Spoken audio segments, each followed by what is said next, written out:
Praise the Lord. ஆண்டவராகிய இயேசு கிறிஸ்து நாமத்திலே உங்களை வாழ்த்துகிறேன்.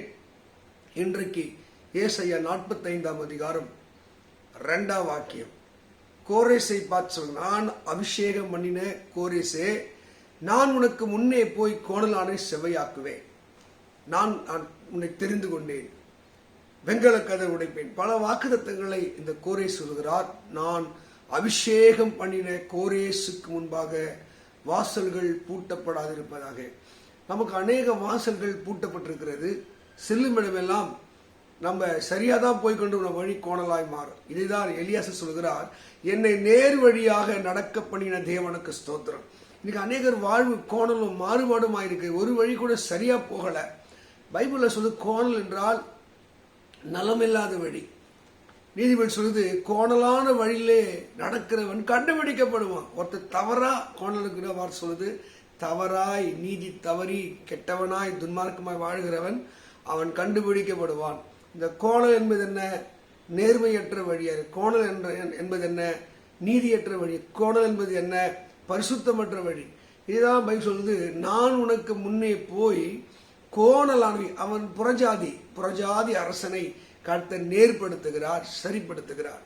அருமையான தேவ மக்களே, கர்த்தர் உங்களை அபிஷேகித்திருப்பார் என்றால், பலப்படுத்தியிருப்பார் என்றால், பரிசுத்த ஆவியை கொடுத்திருப்பார் என்றால், அவர் உங்களுக்கு முன்னே போய் அவர் கோணலானவை செவையாக்குவார். பரிசுத்த வேதத்துல மீகா 2:9 சொல்லுது, அநேகர் தங்களுடைய மகிமையை கோணலாக்கினார்கள். அவங்க மகிமையை கோணலாக்கினார்கள். கர்த்தர் அவர்களை மகிமைப்படுத்தியிருப்பார், அபிஷேகித்திருப்பார், பலப்படுத்தியிருப்பார், பரிசுத்தப்படுத்தியிருப்பார், வரங்களை கொடுத்திருப்பார், ஊழியங்களை கொடுத்திருப்பார். அந்த மகிமையை அவர்கள் வேறு வழியில, ஒரு ஊழியக்காரர் சொன்னார், திட்டம்னோ தேவ திட்டம், புத்தியோ பிசாசு புத்தி. தேவன் நல்ல திட்டங்களை தந்திருப்பார், நல்ல ஆலோசனை தந்திருப்பார், மகிமை தந்திருப்பார். இந்த பிசாசு புத்தியில அதை கோணலாக்கி கொள்வார்கள். தேவ மக்களே, நீங்க எப்படிப்பட்ட வழியிலே, நேர்மையான வழியில் நடக்கிறீங்களா? கோணலான வழியிலே ஒருவன் சென்றால் அவன் கண்டுபிடிக்கப்படுவான். நீங்க நீதிமொழிகள் 2:15 நீங்க படிக்கும் போது அங்க சொல்லுது, கோணலான வழி. இந்த வழி எப்படிங்க? அப்படி சாஞ்சிலே போ, கோணலா போ. அதுல உண்மை நேர்மை இருக்காது. தாய்க்கு முன்பாக, தகப்பனுக்கு முன்பாக, மனைவிக்கு முன்பாக, புருஷனுக்கு முன்பாக அந்த வழி நல்லா மாதிரி தெரியும். ஆனா அப்புறம் பார்த்தா கோணையா போய் கொண்டிருக்கும்.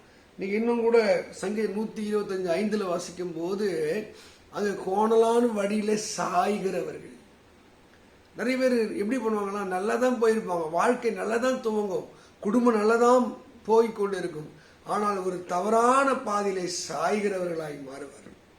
அது ஏசாயா 40:4 படிச்சா, நான் கோணலானவைகளை செவையாக்குவேன்.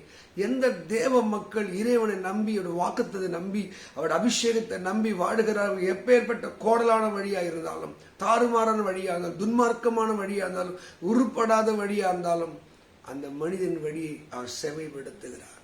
நான் உனக்கு முன்னே போய். இன்னும் கூட சொல்ல போனா நீதிமொழிகளை சொல்லுகிறது, கர்த்தருடைய வழி உத்தமருக்கு அரண். அது நீதிமொழிகள் 10:19 நினைக்கிறேன். கர்த்தருடைய வழியில நீ சென்றேனா அது உத்தமமான வழி.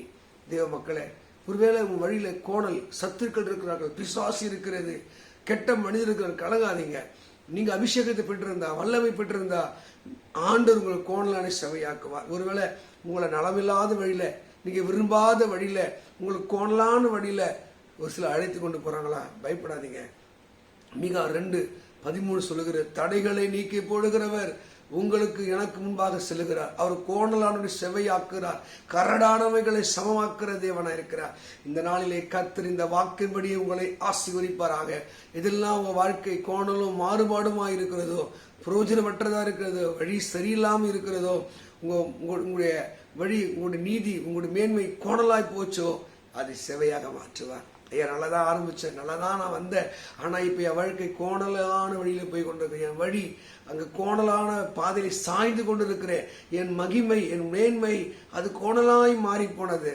கலகாதே, உங்கள் கோணலானவைகளை அவர் செவையாக்குவதற்கு வல்லவராக இருக்கிறார். நீங்கள் மனம் திரும்பி, இயேசுவே என் வழியை செவையாக்கும், என்னை அபிஷேகம் பண்ணும், என்னை பலப்படுத்தும் என்று நீங்கள் செபம் பண்ணும் போது உங்கள் கண்ணீரான செபத்துக்கு அற்புதம் செய்வார்.